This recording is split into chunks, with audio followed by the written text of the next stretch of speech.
maeneo ambayo yalikuwa on target kuweza kuyachoma moto bila huruma. Moja ilikuwa ni stendi ya Magufuli. Hii ilikuwa inaungua yote, hii hapa stendi hii hapa. Na Mheshimiwa Waziri Mkuu, nilishukuru jeshi lilikuja haraka likalinda stendi hii. Mheshimiwa Waziri Mkuu, target ya pili ilikuwa ni mabasi ya mwendokasi. Yameunguzwa mabasi mengi tu ya mwendokasi na kupiga vituo vya mwendokasi. Target ya tatu ilikuwa ni miundombinu ya gesi ya TPDC. Kulipua miundombinu ya gesi na kulipua vihenge vya mafuta vilivyoko pale Kigamboni. Mheshimiwa Waziri Mkuu, nishukuru vyombo vya dola vimelinda kule. Mpaka leo mnaona miundombinu hii inaonekana. Jaribio la tatu ilikuwa ni kuchoma jengo la TCRA.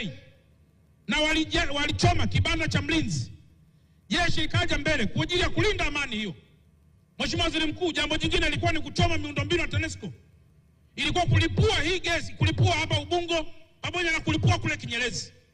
Mheshimiwa Waziri Mkuu, leo hii miundombinu inayoonekana hapa ni kwa sababu vyombo vimefanya kazi. Kama tungesikiliza maneno na kurudi nyuma, very likely Dar es Salaam ingekuwa giza yote.